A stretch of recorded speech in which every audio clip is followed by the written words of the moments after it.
الحمدللہ والصلاة والسلام علی من لا نبی بعد فاعوذ باللہ من الشیطان الرجیم بسم اللہ الرحمن الرحیم بحمدہ تعالی ہمارا درس قرآن تفسیر قرآن سورہ بقرہ کے حوالہ سے جاری و ساری ہے۔ بلا تمہید کلام کو مزید آگے چلاتے ہیں، طوالت سے بچتے ہوئے اختصار پر اتفاق کرتے ہیں۔ رب ذوالجلال نے قرآن کی شان میں ارشاد فرمایا وَظَلَّلْنَا عَلَيْكُمُ الْغَمَامَ وَأَنزَلْنَا عَلَيْكُمُ الْمَنَّ وَالسَّلْوَىٰ كُلُوا مِن طَيِّبَاتِ مَا رَزَقْنَاكُمْ وَمَا ظَلَمُونَا وَلَٰكِن كَانُوا أَنفُسَهُمْ يَظْلِمُونَ صدق اللہ مولانا العظیم۔ لفظی ترجمہ، رب ذوالجلال نے قرآن کی شان میں ارشاد فرمایا وَظَلَّلْنَا عَلَيْكُمُ الْغَمَامَ، اور ہم نے بچھایا تم پر بادل کا ٹکڑا۔ غمام کہتے ہیں عربی لغت کے اندر بادل، غمام غمامہ یہ جمع اور واحد قسم۔ غمامہ کہتے ہیں غمام اس بادل کے ٹکڑے کو کہ وہ جب سورج کے سامنے آتا ہے تو اس کے نیچے جتنا علاقہ ہوتا ہے وہ اس کو ڈھک لیتا ہے، یعنی کہ دھوپ اس علاقے پر نہیں پڑتی۔ اس بادل کے ٹکڑے کو غمام کہتے ہیں عربی زبان کے۔ یہاں پر رب ذوالجلال نے پیارے موسیٰ کی قوم کو یاد دلایا کہ ہم نے تم پر وَظَلَّلْنَا عَلَيْكُمُ الْغَمَامَ، کہ ہم نے تمہارے اوپر سایہ فگن کر دیا اس بادل کے ٹکڑے کو۔ وَأَنزَلْنَا، اور نازل کیا تم پر، عَلَيْكُمُ الْمَنَّ، تم پر نازل کیا منّا وَالسَّلْوَىٰ، اور سلوہ۔ ساری زندگی سنتے رہے من و سلوہ من و سلوہ۔ عام ہمارے علاقہ میں یا گفتگو کے اندر من و سلوہ کا ذکر ہوتا رہتا ہے، آپ سنتے رہتے ہوں گے۔ آج درس کی برکت سے ہمیں پتہ چلے گا کہ من و سلوہ ہے کیا۔ پھر فرمایا کلوا من طیبات ما رزقناکم، کلو کھاؤ، من طیباتی پاکی میں سے، ما رزقناکم وہ جو رزق ہم نے بھیجا، یعنی کھاؤ تم اس رزق میں سے جو پاک ہے ہم نے تم پر بھیجا۔ پھر فرمایا وما ظلمون ولکن کانوا انفسہم یظلمون، تم نے ظلم کیا مگر وہ ظلم کسی پر نہیں کیا، انفسہم، تم نے تو اپنے نفسوں پر ظلم کیا۔ تو یہ کلام ہے، یہ تو اس کا لفظی ترجمہ ہو گیا۔ اب اس کا پس منظر دیکھتے ہیں اور اس کی تفسیر کے حوالہ سے کلام کرتے ہیں۔ اس سے پہلے قبل یہ جو پچھلی آیت بیان ہوئی، یہ جب وہ واقعہ ہو گیا کہ جب اپنوں نے اپنوں کو قتل کیا، فَاقْتُلُوا أَنفُسَكُمْ، اس کے بعد یہاں پر ایک جملہ پچھلے درس میں رہ گیا، بیان کرتا چلوں کہ پیارے موسیٰ نے اپنے 70 صحابہ کو لے کر، اپنے 70 جانصاروں کو لے کر جب اس مقام پر پہنچے جہاں پر انہوں نے روزے رکھنے تھے اور جہاں پر انہوں نے نمازیں پڑھ کے اپنی امت سے توبہ طلب کرنی تھی، وہاں پر ایک نور کا حالہ آتا ہے اور پیارے موسیٰ اس میں داخل ہوتے ہیں۔ یہ وہ مقام ہے کہ جہاں پر انہوں نے یہ بات کہی تھی، کیا بات کہی تھی؟ حَتَّى نَرَى اللَّهَ جَهْرَةً، ہم تو اس وقت تک ایمان نہیں لائیں گے کہ جب تک ہم رب کو سامنے نہ دیکھ لیں۔ تو رب ذوالجلال کی طرف سے وہ تجلی آئی کہ جس میں پیارے موسیٰ داخل ہوئے، کہ جب پیارے موسیٰ نے ان کو بلایا تو ان کے دل لرز گئے اور وہ ڈر گئے اور کانپ گئے۔ پھر کیا ہوا؟ وہ پیچھے ہٹ گئے اور پھر اس آگ نے ان کو آن دبوچا۔ اس آگ کا ذکر کہاں تھا؟ یہاں تھا فَأَخَذَتْكُمُ الصَّاعِقَةُ، صاعقہ ان پر آن گرا اور ان کو جلا کر رہا تھا۔ اچھا، یہاں پر ایک تصوفانہ نقطہ بیان کرتا چلوں۔ فقہا کے ہاں تو نہیں، صوفیاء کے ہاں یہ کلام ہے۔ وہ فرماتے ہیں کہ جب پیارے موسیٰ اس نور سے باہر آئے، اللہ سے کلام کر کے، اللہ کا قرب حاصل کر کے جب باہر آئے تو آپ کے ماتھے پر ایک نور کی تجلی ظاہر ہوئی۔ صوفیاء کے ہاں یہ بات ہے، وہ کہتے ہیں کہ جو قرب پا لیتا ہے اللہ کا، جو ذکر الہی پر دوام اختیار کر لیتا ہے، پھر ایک نور کا حالہ اس کے ماتھے سے نکلتا ہے کہ جو صرف اہل نظر دیکھ سکتے ہیں، عام شخص نہیں دیکھ سکتے، اور ایک ایسی مہر اس کے ماتھے پر ثبت کر دی جاتی ہے کہ جس کے دیکھنے کے لیے دل کی آنکھ چاہیے، سر کی آنکھ اس کو نہیں دیکھ سکتی۔ یہاں پر 7 اذکار صوفیاء بیان کرتے ہیں، جو سینے کے اندر 5 ہیں، ایک آنکھوں کے درمیان، ایک سر پر ہے۔ اس میں قلب بھی ہے، روح بھی ہے، خفی بھی ہے، اخفا بھی ہے، اور نفس جو آنکھوں کے درمیان سے جو نور نکلتا ہے، جو ظاہر ہوتا ہے، اس کو نفس، اور جو ماتھے سے ظاہر ہوتا ہے اس کو سلطان الاذکار کہا جاتا ہے۔ اب یہ جو نور جو صوفیاء کے ہاں رائج ہیں اور اس پر کلام کرتے ہیں اور اس پر تحقیقیں کرتے ہیں، یہ پیارے موسیٰ کی وہ تجلی کو جو رب کے قریب آپ گئے، رب کے نور میں آپ داخل ہو کر جب واپس آئے تو وہ جو سلطان الاذکار تھا، جو مقام انسانی جسم کے اندر جو روح کا سب سے مرکز ہوتا ہے اور رب کی تجلی کا مرکز بنتا ہے، وہ ماتھے سے وہ نور ظاہر ہوا۔ وہ نور جب ظاہر ہوا اس کے بعد پھر پیارے موسیٰ اپنی قوم کو لے کر ایک جزیرے میں چلے گئے، ایک صحرا میں چلے گئے۔ جب وہاں پر پہنچے تو اب دیکھیں، اب اس سارے کلام میں ایک بات سمجھنے کی ہے کہ اس میں ہم نے یہ دیکھنا ہے کہ اللہ کا پیار پیارے موسیٰ سے کیسا ہے اور پیارے موسیٰ کا پیار اپنے اصحاب سے کیسا ہے۔ یہ محبت کا فلسفہ سمجھنے کے لیے قرآن جو پڑھے تو پھر سمجھ آئے کہ محبت کا فلسفہ کیا ہے، کہ اب وہ ضد پر ضد کیے چلے جا رہے ہیں، غلطی پر غلطی کیے چلے جا رہے ہیں، رب بھی نوازتا چلا جا رہا ہے اور پیارے موسیٰ بھی دعا کرتے چلے جا رہے ہیں۔ اب پیچھے اتنی غلطیاں کرنے کے باوجود آگے پھر وہ غلطی کر رہے ہیں۔ اللہ جب اس صحرا میں پہنچے تو پہنچتے ہی کہنے لگے کہ پیارے موسیٰ اپنے رب کو کہو نا کہ اس دھوپ کو ہٹا دے ہم سے، ہماری آنکھوں میں چبھن ہوتی ہے اس دھوپ سے۔ تو پھر پیارے موسیٰ نے ہاتھ اٹھا لیا، اے رب ذوالجلال میرے پیاروں کو یہ دھوپ پسند نہیں آ رہی، اس کا اہتمام فرما۔ تو رب ذوالجلال نے فوراً آیت یہ اس کا نزول اس میں داخل ہے، وَظَلَّلْنَا عَلَيْكُمُ الْغَمَامَ۔ رب ذوالجلال نے وہ بادل کے ٹکڑے کو بھیجا، غمامہ کو بھیجا، کہ وہ اس جزیرے میں جہاں پر یہ رہ رہے تھے یہ لوگ بنی اسرائیل کے، ان کے سروں کے اوپر آ کر وہ کھڑا ہو گیا، اور جب سایہ ہوا، جب ان کو سکون ہوا تو وہ آرام سے سکون کرنے لگے۔ جب سکون کرنے لگے تو پھر ناقدری کی انہوں نے، شکر پھر بھی ادا نہیں کیا، اپنے رہنما سے پھر بھی راضی نہ ہوئے، پھر سوال کرنے لگے، اے موسیٰ ہمیں سکون تو ہو گیا ہے، بادل بھی آ گیا ہے، دھوپ ختم ہو گئی ہے، اب ہمارے کھانے کا کیا نظام کرو گے؟ اپنے رب کو کہو کہ ہمارے کھانے کا بندوبست کرو۔ تو پیارے موسیٰ نے پھر ہاتھ کھڑے کر دیے رب کی بارگاہ۔ اب یہ محبت کا فلسفہ دیکھیں، آگے جب ہاتھ کھڑے کیے پھر دوبارہ غمامہ کے آنے کے بعد پھر پیارے موسیٰ نے دعا کی، اے رب ذوالجلال میرے ان ساتھیوں کے لنگر کا اہتمام فرما۔ پھر رب نے ارشاد فرمایا، وَأَنزَلْنَا، یاد کرو پھر ہم نے نازل کیا، وَأَنزَلْنَا عَلَيْكُمُ الْمَنَّ وَالسَّلْوَىٰ، ہم نے تم پر نازل کیا من و سلوہ۔ اب من کیا ہے اور سلوہ کیا ہے، آج اسی پر کلام کرتے ہیں۔ سبحان اللہ، بہت طویل کلام ذہن میں آ رہا ہے، اللہ بیان کرنے کی توفیق عطا فرمائے۔ من، علیکم المن والسلوى، من کیا ہے؟ من کی تفسیر علیحدہ ہے، سلوہ کی علیحدہ ہے۔ من کہتے ہیں کہ ایک ایسی غذا آسمان سے اتری، براہ راست اللہ نے جنت سے بھیجی ان کے لیے۔ کہتے ہیں کہ کچھ مفسرین کی تحقیق کہتے ہیں کہ وہ شکر کی طرح تھی، وہ آسمان سے اترتی، جب وہ صبح اٹھتے تو وہ شکر کی طرح کی غذا ان کے سامنے ہوتی۔ یہاں پر ایک اور نقطہ بیان کر دوں، اپنے ضمیروں کو جھنجھوڑنے کے لیے میرا کلام جہاں تک سننا جا رہا ہے یہ میرا دکھڑا آپ سن لیں۔ فرماتے ہیں کہ یہ من و سلوہ اس وقت نازل ہوتا تھا جب فجر کی نماز کا وقت ہوتا تھا، تو یہ رزق زمین پر آتا تھا۔ تو اب بھی حضور کی امت کے لیے جو رزق کے فرشتے ہیں وہ فجر کے وقت اترتے ہیں، لیکن ہائے افسوس کہ جب رزق کے فرشتے اترتے ہیں تو حضور کی ساری امت سوئی ہوتی ہے۔ اللہ، کتنی بڑی ناقدری ہے۔ ہم بنی اسرائیل پر بات کر رہے ہیں کہ انہوں نے کتنی بڑی بے قدری کی اور کتنی بڑی بے وفائیاں کی پیارے موسیٰ سے۔ اب ہم اپنے گریبان میں جھانک کر دیکھیں کہ ہم نے اپنے مصطفیٰ کریم آقا سے کتنی وفا کی، کہ وہ رزق رسول اللہ کی برکت سے فرشتے لے کر آتے ہیں اور آگے ہم سو رہے ہوتے ہیں، لیکن پھر بھی ہمارا رب ہم سے ناراض نہیں ہوتا، ہمیں پھر بھی رزق دے دیتا ہے۔ تو فرماتے ہیں کہ شکر کی طرح، کہ یہ جو من ہے نا، من یہ شکر کی طرح ایک غذا تھی کہ جب وہ کھاتے تھے تو وہ رزق تھا، جب اس کو پانی میں گھول دیتے تھے وہ شربت بن جاتا تو وہ پی لیتے تھے۔ کچھ محققین یہاں پر تحقیق کرتے ہیں، کہتے ہیں یہ برف کی طرح کی غذا تھی کہ جب اس کو کھایا جاتا تو وہ برف کی طرح ٹھنڈی ہوتی، اور جب اس کو پانی میں ملا دیتے تو وہ میٹھا شربت بن جاتا، اس کو پی لیتے۔ تیسری تحقیق یہاں پر یہ کہتی ہے مفسرین کیا، اب اس میں بہت سارے نام میرے ذہن میں آ رہے ہیں جنہوں نے اس پر کلام کیا، لیکن ابھی وقت قلیل ہے، میں مختصر بیان کروں۔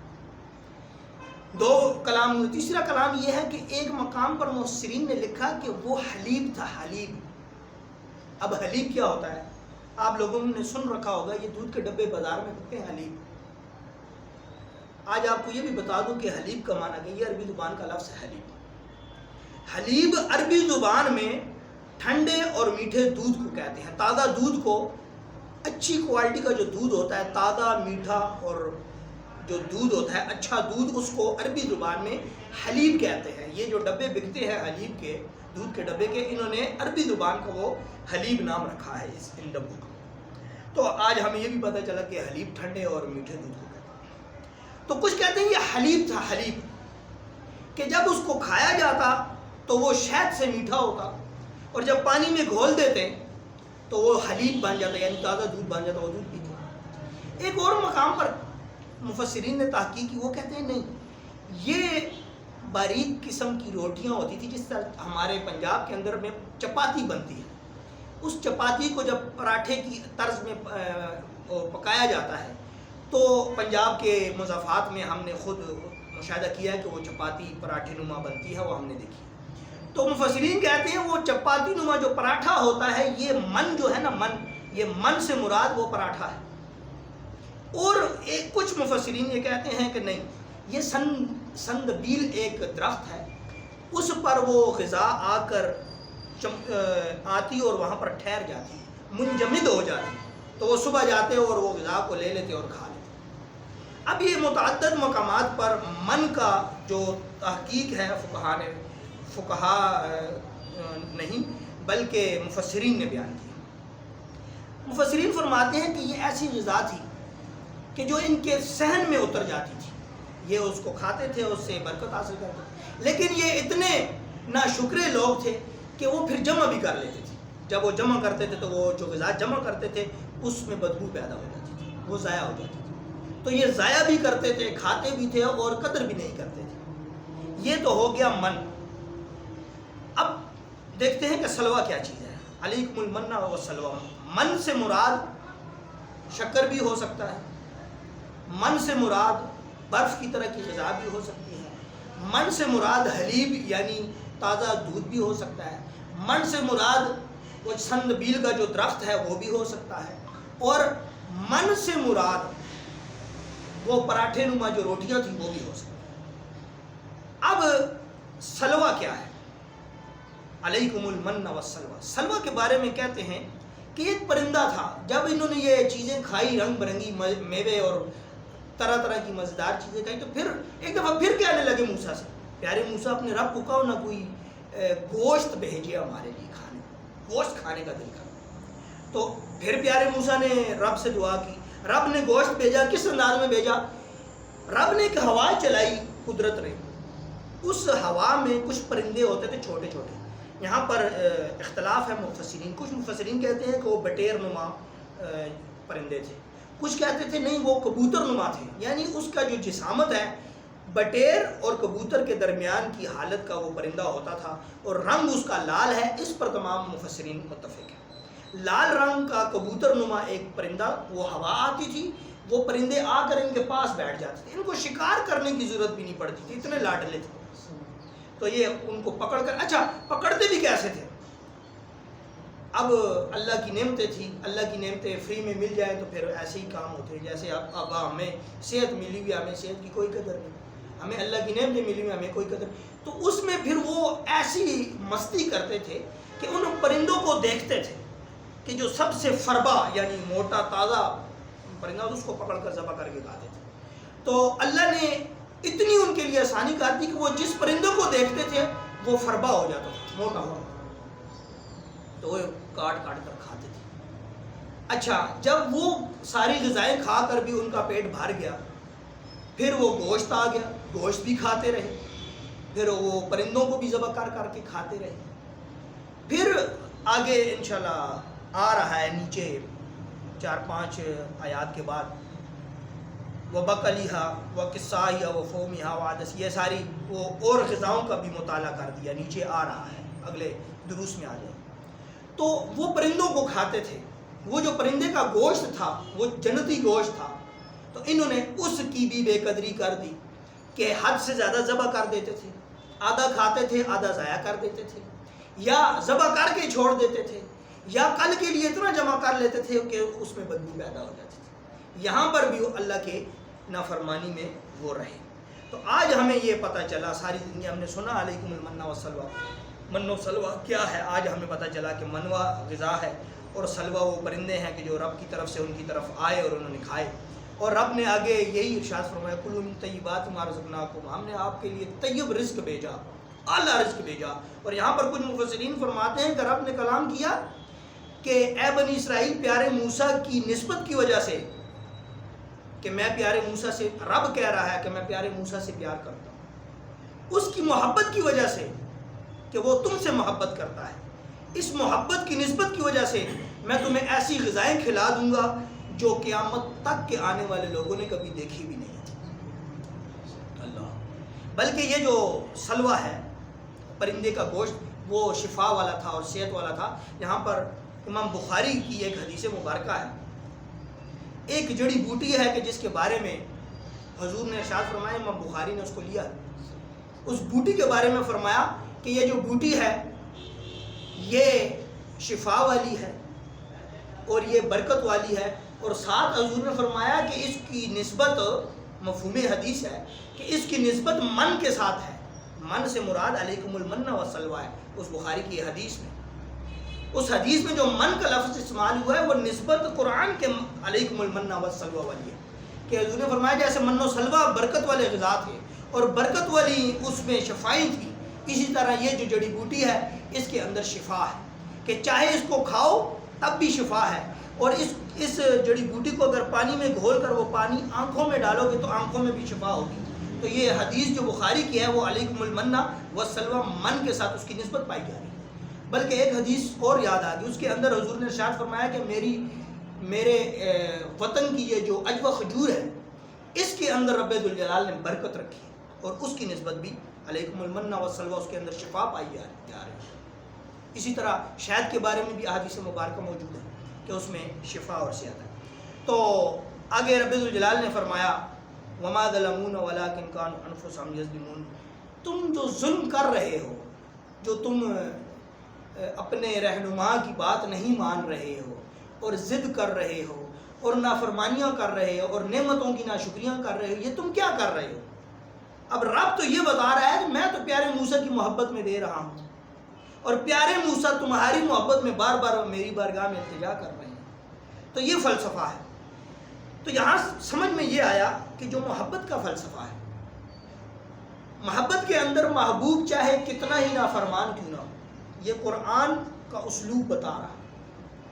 محبت کے اندر محبوب چاہے کتنا ہی نافرمان کیوں نہ ہو، چاہے کتنا ہی بے وفا کیوں نہ ہو، چاہے وہ کتنا ہی بات کو نہ سمجھنے والا ہو، لیکن جو عاشق ہوتا ہے وہ کبھی بھی اپنے محبوب کی غلطی کو وہ نظر انداز کرتا ہے، بلکہ اس کو مزید نوازتا ہے، اور اس کو جس طرح بھی رب ذوالجلال بار بار پیار سے سمجھا رہا ہے، جو عاشق ہوتا ہے وہ اپنے محبوب کو پیار اور محبت سے سمجھاتا ہے، نہ کہ اس کو سزا دیتا ہے، نہ کہ اس سے تعلق ختم کر دیتا ہے، نہ کہ اس کے شکوے کرتا ہے، بلکہ محبت، خلوص، ادب اور احترام کے ساتھ اور دل جوئی کے ساتھ اپنے محبوب سے کلام کرتا ہے۔ اور یہ محبت کے فلسفے قرآن بیان کر رہا ہے کہ کس محبت کے انداز میں رب ذوالجلال پیارے موسیٰ سے کلام کر رہا ہے، اور کس محبت کے انداز سے پیارے موسیٰ اپنے ساتھیوں سے کلام کر رہے ہیں۔ یہ وہ جذبات ہیں اور یہ وہ احساسات ہیں، اور یہ رب ذوالجلال بار بار جو بنی اسرائیل کو اپنی نعمتیں گنوا رہا ہے کہ یاد کرو میں نے یہ بھی تمہیں عطا کیا، یاد کرو میں نے تمہیں یہ عطا کیا، یاد کرو یہ تمہیں عطا کیا۔ تو یہ سب کا سب عطا کیوں کیا؟ کیونکہ تم میرے پیارے کے پیارے ہو اور میرا پیارا میرا پیارا ہے۔ میں موسیٰ سے محبت کرتا ہوں، پیارے موسیٰ تم سے محبت کرتے ہیں، بس یہی نسبت ہے کہ تم پر نوازش کی جا رہی ہے۔ تو انشاءاللہ اگلے اسبات کے اندر پھر بیان کیا جائے گا، آگے آ رہا ہے وہ پیارے موسیٰ کا کلام بھی آ رہا ہے، اور اس کے بعد جب پہلے منا کھاتے رہے وہ کھا کر جب ان کا پیٹ بھرا تو پھر سلوہ آ گیا. جب سلوہ کھا لیا تو پھر وہ آگے کہتے ہیں کہ ہمیں دالیں کھلائی جائیں, پھر کبھی کہتے ہیں ہمیں پیاز کھلایا جائے, کبھی کیا کھلائے, وہ آگے سارے کلام آئے گا انشاءاللہ. دعا ہے رب ذوالجلال ہمیں خالص کی توفیق عطا فرمائے. وما توفیق الا باللہ. آمین. اللہم صلی علی سیدنا محمد وعلی آلہ وصحبہ. استغفر اللہ ربی من کل ذنب ولا حول ولا قوۃ الا باللہ. یا اللہ جتنا قرآن پاک پڑھا پڑھایا, سمجھا سمجھایا, سیکھا سکھایا, اس پر عمل پیرا ہونے کی توفیق عطا فرما. یا اللہ جس طرح بنی اسرائیل کے لوگوں نے نافرمانیاں کی, یا اللہ ہمیں ان جیسی نافرمانیوں سے دور فرما. یا اللہ ہمیں اپنے آقا کریم صلی اللہ علیہ وآلہ وسلم سے وفا کرنے کی توفیق عطا فرما. ہمیں ہدایت والی زندگی عطا فرما. شیطانی وساوس سے ہمیں محفوظ فرما. قرآن کی محبت, نبی کے فرمان کی محبت ہمیں نصیب فرما. ہمارے اس درس میں چھوٹا سا درس ہے, یا اللہ اس میں برکت عطا فرما, خلوص عطا فرما, درد دل عطا فرما, اور خاص اپنی رضا کے لیے, اپنے محبوب کی رضا کے لیے قرآن پڑھنا, پڑھانا, سمجھنا, سمجھانا, سیکھنا, سکھانا, اس پر عمل پیرا ہونے کی توفیق عطا فرما. صلی اللہ تعالیٰ علیہ خیر خلقہ محمد وعلی آلہ وصحبہ اجمعین.